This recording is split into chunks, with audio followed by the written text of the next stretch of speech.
Uzak Şehir sezon finalinde neler olacak? Nefesleri kesecek, reytingleri alt üst edecek bir bölüm bizleri bekliyor. Bu kadar başarılı bir sezonun ardından dizimize yakışır bir sezon finaliyle ilk sezonu noktalayacağız. Bütün detayları, olabilecek ihtimalleri ve olası vedaları sizlerle birlikte konuşacağız. Videomuza başlamadan önce diziden çıkması gereken tek kişi var, o da Mine diyenler videomuzu beğensin, sayımızı görelim. Ayrıca bu sezona 10 üzerinden bir puan verecek olsanız bu ne olurdu? Yorumlara yazmayı unutmayın. O zaman lafı daha fazla uzatmadan ilk sezonun final bölümünde neler olacak gelin birlikte bakalım. İsterseniz ilk olarak herkesin en çok merak ettiği konuya, yani Kaya'nın durumuna açıklık getirerek başlayalım. Şunu net bir şekilde söyleyebiliriz ki Kaya yaşananlardan sağ salim çıkacak. Evet, sezon finaline giderken yaşanan gerilim ve belirsizlikler bizleri endişelendirse de elimizdeki ipuçları Kaya'nın hayatını kaybetmeyeceğini ve hikayede çok daha önemli bir rol almaya devam edeceğini gösteriyor. Onun hikayesi henüz tamamlanmadı. Tam aksine yeni başlıyor diyebiliriz. Çünkü dizimize yeni dahil olan İpek karakteriyle birlikte Kaya için yepyeni bir dönem başlıyor.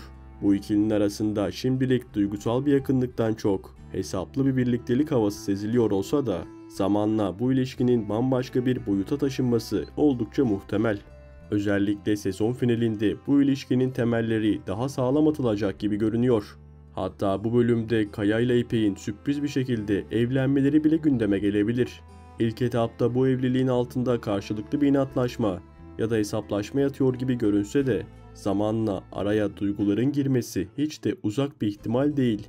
Çünkü uzak şehirde her ilişki başlarda karmaşık başlasa da zamanla içindeki gerçek duygular gün yüzüne çıkıyor. Öte yandan dizinin bir diğer dikkat çeken karakteri Demir cephesinde de oldukça çarpıcı gelişmeler yaşanacak gibi görünüyor. Yeni bölümde Demir sonunda içindeki duyguları itiraf edecek ve Zehrin'e aşık olduğunu açıkça söyleyecek. Bu itiraf hem Zehrin'in hem de izleyicinin duygularını alt üst edecek türden olacak. Ve en kritik meseleye geldik. Zehrin'in taşıdığı büyük sır. Biliyorsunuz Zehrin'in hamileliği uzun süredir soru işaretleriyle doluydu. Ve şimdi artık o sırrın da açığa çıkma zamanı geldi.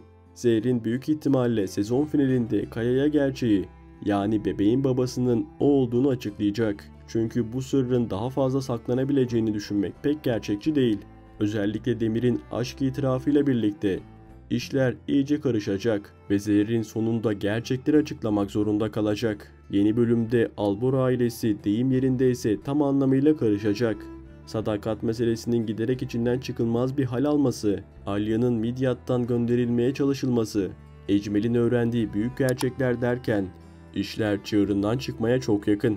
Özellikle Ecmel gerçeği öğrendiği anda torununa sahip çıkma isteğiyle harekete geçecek ve bu durum en çok Alya'nın huzurunu, dengesini alt üst edecek gibi görünüyor. Çünkü Alya her ne kadar güçlü durmaya çalışsa da yaşadıkları karşısında ciddi anlamda yıpranmış durumda.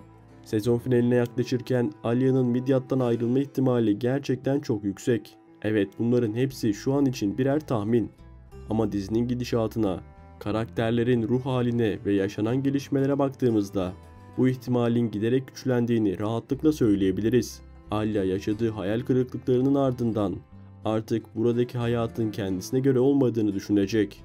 Özellikle torun meselesi yüzünden Ecmel'le karşı karşıya gelmek Alya'nın dayanma gücünü zorlayacak. Bir de sadakatle yaşanan onca gerilim, baskılar ve dışlanma duygusu eklenince Alya'nın bir çıkış yolu araması kaçınılmaz hale geliyor. Ve burada en büyük soru şu: Alya giderse yalnız mı gidecek? Bence hayır. Alya gidecekse Deniz'i de alıp gidecek. Oğlundan bir an bile ayrı kalamayacak kadar büyük bir anne sevgisine sahip ve bu yüzden de ne olursa olsun onu yanına alarak uzaklaşmayı seçecek. Kalbinde Cihan'a hala derin bir sevgi olsa da bu aşkın imkansızlığı, yaşanan kırgınlıklar ve aralarındaki uçurumlar Alya'nın geri adım atmasına neden olacak. Çünkü Alya duygularıyla değil, artık biraz daha mantığıyla hareket etmek zorunda olduğunu hissedecek. Gitmek kolay değil, hele sevdiğin adam buradayken, ama bazen sevmek yetmiyor. Ve işte belki de sezonun en çarpıcı anı burada yaşanacak. Final sahnesinde Alya'nın bavullarıyla, elinde Deniz'le, gözyaşları içinde Kanada'ya dönüş yoluna çıkarken görebiliriz. Bu sahne izleyicinin içini paramparça edecek türden olabilir. Çünkü her ne kadar beklenen bir son gibi görünse de Alya'nın vedası dizinin ruhunu derinden sarsacak. O an geldiğinde herkesin içinden aynı cümle geçecek: Alya gitme. Peki ya Şahin? Dizinin en çok konuşulan karakterlerinden biri olan Şahin diziden ayrılacak mı sorusu son günlerde izleyiciler arasında en çok merak edilen konular arasında geliyor. Bu konuda akıllarda ciddi bir soru işareti oluşmuş durumda. Bunun en büyük sebebi ise dizimizin uyarlandığı orijinal yapımda Şahin karakterinin ilk sezonun sonunda hainlik yaptığı gerekçesiyle Cihan tarafından yaşamına son verilerek diziden çıkarılması. Yani orijinal versiyonunda Şahin'in hikayesi oldukça sert ve trajik bir şekilde sonlanıyordu. Hal böyle olunca bizim de dizide benzer bir senaryo işlenip işlenmeyeceği izleyiciler arasında büyük bir tartışma konusu haline geldi. Ancak kendi düşüncemi net bir şekilde söylemek gerekirse ben bu sezonun sonunda Şahin'in diziden ayrılacağını hiç sanmıyorum. Evet, uyarlandığı dizide böyle bir gelişme yaşanmış olabilir. Ama bizim dizimiz birebir o dizinin kopyası değil. Özellikle Şahin ve Nare arasında kurulan bağ, ilişkilerin geldiği boyut bu ihtimali oldukça zayıflatıyor. Çünkü bu iki karakter arasında yaşananlar orijinal diziden çok farklı bir şekilde ilerliyor. Nare ve Şahin'in ilişkisi zamanla öyle bir noktaya geldi ki artık bu ikilinin arasında bir gelecek ihtimali doğmaya başladı. Son bölümlerde izlediğimiz sahnelere baktığımızda aralarında en büyük engellerin yavaş yavaş ortadan kalktığını, özellikle Nare'nin Şahin'e karşı olan duygularında bir yumuşamaya başladığını rahatlıkla görebiliyoruz. Şahin'in de Nare için gösterdiği çaba, onun yanında durma isteği ve dürüstlüğü izleyiciye çok net geçiyor. Bu yüzden senaristlerin bu ilişkiyi yarım bırakacağını, Şahin'i ani bir şekilde diziden çıkaracağını düşünmek pek mantıklı değil.